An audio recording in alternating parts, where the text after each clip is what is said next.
Hello students, हमने इससे पहले की वीडियो में फैक्टराइजेशन सीखा था। मैंने आपसे कहा था कि अब मैं रूट वाले फैक्टराइज लाऊंगी, लेकिन उससे पहले ज़रूरी है कि आप लोग को ये कॉन्सेप्ट समझ में आना चाहिए कि कैसे रूट्स वाली डिजिट को मल्टीप्लाई किया जाए या ऐड किया जाए। तो फैक्टराइज वाली वीडियो बनाने से पहले मैंने आपके लिए बनाए हैं ये किस तरह से आप लोग मल्टीप्लाई वाले रूट्स करेंगे, ठीक है? क्योंकि इस छोटे छोटे डिजिट्स के कैलकुलेशन में भी गलती कर देते हैं बच्चे, ठीक है? तो चलिए स्टार्ट करते हैं। आपके सामने एक डिजिट है √2 एंड √3, ठीक है? दोनों प्राइम नंबर हैं, याद रखिएगा। तो इनको हम क्या करेंगे, सीधा रूट में ही लेंगे। ये कॉन्सेप्ट है, ध्यान से समझते चलिएगा, इजीली याद हो जाएगा, ठीक है? √2 √3 क्योंकि दोनों प्राइम हैं, इनका सिंपल तरीके से मल्टीप्लिकेशन हो जाएगा और कुछ नहीं करना आपको, ठीक है?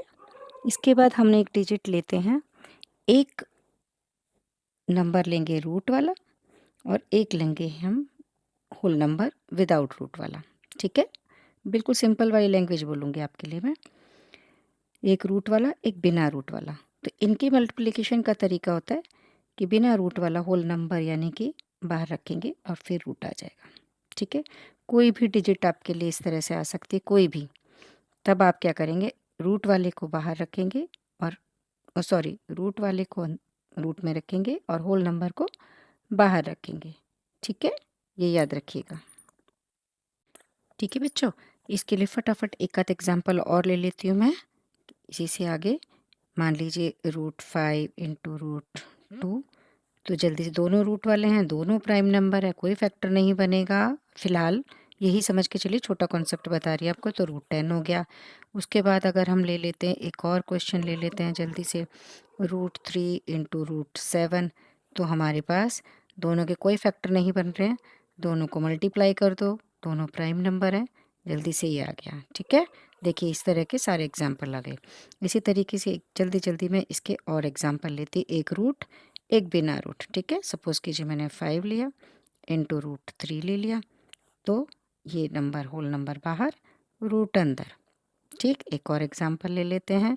इनके सपोज़ कीजिए मैंने यहीं पे एक 7 ले लिया और एक √5 ले लिया, ठीक है? तो जल्दी से क्या आएगा, 7 √5, ठीक? कितना सिंपल हो गया। ईज़िली आप लोग इस तरह के नंबर लिख सकते हैं, ठीक है? चलिए नेक्स्ट क्वेश्चन की साइड चलते हैं अब हम। नेक्स्ट क्वेश्चन हमारे सामने है, दो होल नंबर हैं एक रूट में। तो अगेन आप क्या करेंगे, होल नंबर को होल नंबर से मल्टीप्लाई कर देंगे, विदाउट रूट वाले नंबर्स को आपस में मल्टीप्लाई कर दो, रूट वाले को एक साथ लेते। तो यहाँ अकेला ही रूट वाला है, तो हम क्या करेंगे, इसका आंसर आ जाएगा हमारे पास 2 4 ज़ा 8 और ये अकेले हैं √5, ठीक है? इस जैसा अगर हम चाहें तो और भी ले सकते हैं, 3 इंटू 2 √3। देखिए अगेन बेशक 3 3 है, लेकिन एक रूट एक बिना रूट है, तो हम क्या करेंगे, 3 2 ज़ा 6 √3। अगेन और लेके देख लेते हैं हम लोग। सपोज़ कीजिए हमने ले लिया यहाँ पे √5 इंटू 2 इंटू 3, ठीक है? तो 2 3 ज़ा 6 √5, 6 √5, ठीक है? क्लियर हो गया? चलिए नेक्स्ट क्वेश्चन की साइड चलते हैं हम। यहाँ पर हमने लिया 3 × 2 √2। देखिए थोड़ा सा अलग है, हर लाइन में कुछ अलग क्वेश्चन लेकर आऊँगी, उसे ध्यान दीजिएगा।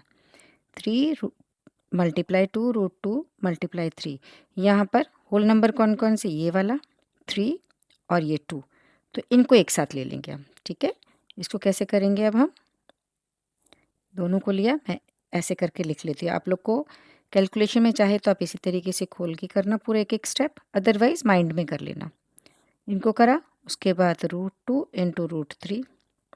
जैसे फर्स्ट क्वेश्चन में आपने देखा रूट और रूट दोनों मल्टीप्लाई हो जाएंगे, तो क्या हो जाएगा, ये दोनों आपस में मल्टीप्लाई हो जाएंगे होल नंबर्स और ये आपस में मल्टीप्लाई हो जाएंगे, तो क्या हो गया, 3 2 ज़ा 6 √6। क्लियर है? इसी टाइप के और क्वेश्चंस आप देख सकते हैं। नेक्स्ट पे आइए,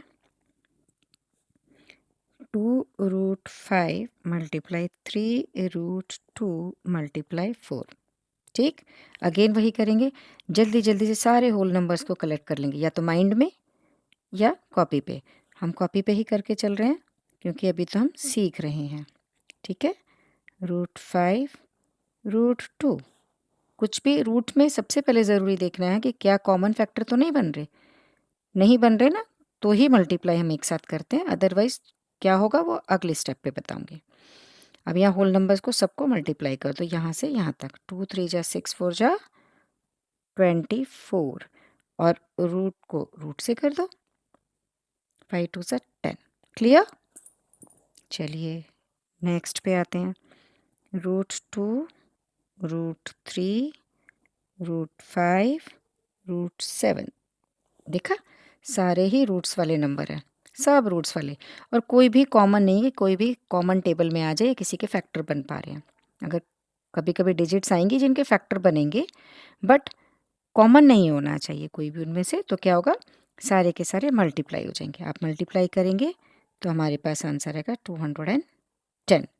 ठीक, चलिए नेक्स्ट पे चलते हैं।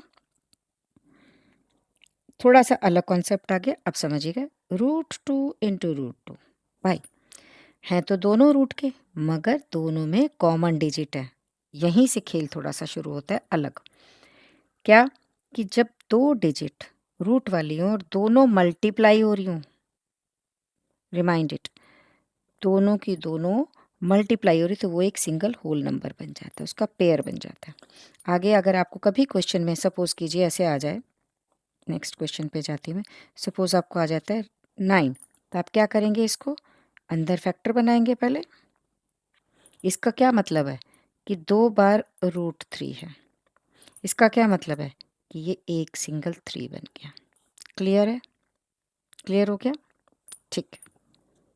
नेक्स्ट अब हम आते हैं यहाँ पे, देखिएगा √2 √2 समझ गए होंगे आप लोग। √3 √3, अभी एक ही पेयर था, अब भाई हमारे पास 2 पेयर आ गया। कोई बात नहीं, तो हम क्या करेंगे, इनका पेयर बना ये और इनका पेयर बना 3, कर दो मल्टीप्लाई। कोई भी दिक्कत है कोई, बताइए। ये कॉन्सेप्ट अगर आप समझ जाएंगे तो कभी गलती होगी ही नहीं। फैक्टराइज में इन्हीं में बच्चे चकराते हैं। चलिए अब यहाँ पर आपके पास है एक होल नंबर है, 2 रूट वाले नंबर। अगेन हमने ऊपर भी ऐसे ही क्वेश्चन करा हुआ है, ठीक है। तो कोई नहीं, इसका पेयर बना और ये बन गया, देखिए इसका पेयर बन के आ गया 5, √5 इंटू √5 5, मल्टीप्लाई में 6 यानी कि 30। क्लियर हो रहा होगा? नेक्स्ट पे आइएगा। देखिए तीनों बार 7 √7 मल्टीप्लाई √7, ठीक है। अभी हमने 2 वाला पेयर करा था, बन गया। अब यहाँ तो भाई 3 हो गए, तो हम क्या करेंगे, एक को होल नंबर बन गया, एक बेचारा रह गया, तो इसको ऐसे के ऐसे ही हम रख देंगे। ठीक। नेक्स्ट क्वेश्चन देखिएगा, √3 √2 √3 √2 √5।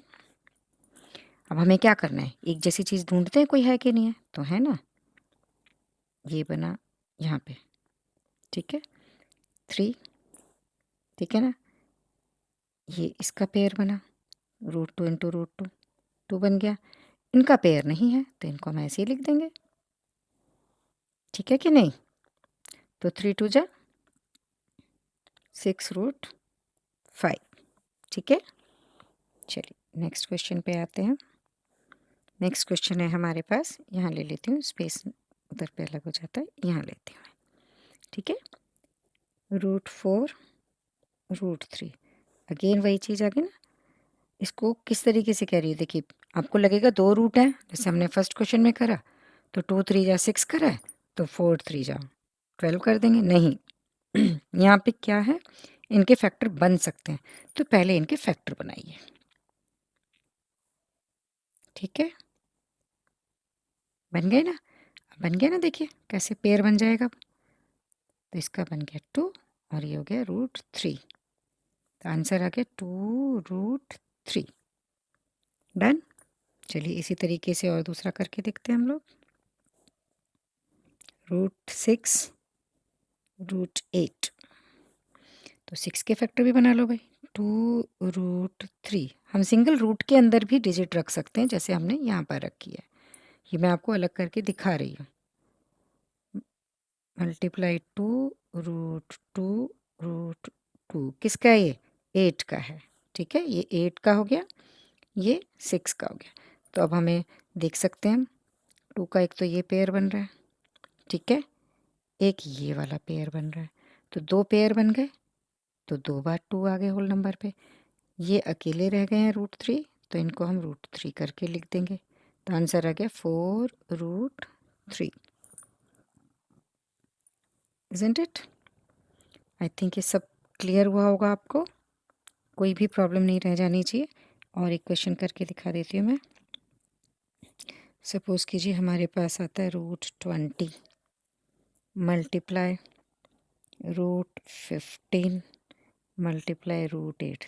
देखिए सारे मल्टीप्लाई में अब हम क्या करेंगे, इनके फैक्टर्स बनाएंगे। सबसे पहले नीचे की लाइन में लेती है क्योंकि थोड़ा बड़ी डिजिट है फैक्टर वाली। तो 20 की क्या होता है फैक्टर बनाने का तरीका क्या, पहले देखिए 20 के कौन सी टेबल में आता है 20, 5 4 जा, तो पहले 5 लिखा, फिर है 4, 4 को भी स्प्लिट कर दो, 2 2 जा। ठीक, अलग से ज़्यादा करने की ज़रूरत नहीं पड़ती है। इस तरह से 3 5 जा, ये तो सिंपल ही बन गया। 8 2 इंटू 2 इंटू 2, ठीक है, सारे ही मल्टीप्लाई हैं। तो अगर आप चाहें तो सिंगल एक रूट के अंदर भी ले सकते हैं, बट ऐसी कोई नीड है नहीं, बड़ी क्लास के बच्चे हैं आप लोग, कर सकते हैं। 5 देखिए कितनी बार है, 1 और 2, सारे रूट में ना, तो इसका मतलब ये भी √5 ये भी √5, तो डबल हो गए, इसका मतलब हम इसे सिंगल होल नंबर में ले लेंगे। अगेन अब 2 का पेयर बनाओ, ये भी है पेयर में, ठीक है। आगे चलते हैं, यानी हमारे पास 5 हो गया। अब आता है ये 2 पेयर में है, ठीक है, ये वाला नहीं है, एक 2 हमारा बच गया और एक 3 बच गया। तो हम क्या करेंगे, √2 बचा, √3 बचा, तो 5 2 जा 10 2 जा 20 √6, ठीक है। रूट्स को अलग अलग गिनने में कोई गलती ना हो जाए तो भी एक तरीका है। गिनिए डिजिट्स कितनी है यहाँ पर, जैसे 2 है, कितनी बार है, 1 2 3 4 5, तो 5 में से पेयर क्या बनेंगे, देखिए 4 के पेयर ही तो निकल सकते हैं, एक बचेगा भाई, 4 रूट निकाल देंगे तो उसके 2 होल नंबर बन गए। इस तरीके से आपका क्वेश्चन सॉल्व हो सकता है। तो आपको समझ में आ गया होगा बच्चों, मैंने छोटी छोटी डिजिट्स लेकर ही आपको काफ़ी क्वेश्चंस करा दिए हैं। एक बार ज़रूर इन्हें ध्यान से देख लीजिएगा, बहुत अच्छे से आपको समझ में आ जाएगा। फिर हम प्लस वाले रूट्स करेंगे और साथ ही साथ आपको फैक्टराइज भी करा दिए जाएंगे। अपनी वीडियो ज़रूर आगे शेयर कीजिएगा, जिससे कि एग्ज़ाम से पहले बच्चों को, आपके फ्रेंड्स को कॉन्सेप्ट क्लियर हो जाए और क्वेश्चन सॉल्व करने में कुछ भी गलती ना हो, मार्क्स स्कोर कर सकें छोटे छोटे क्वेश्चंस में भी। ओके बेटा, थैंक यू, बाय।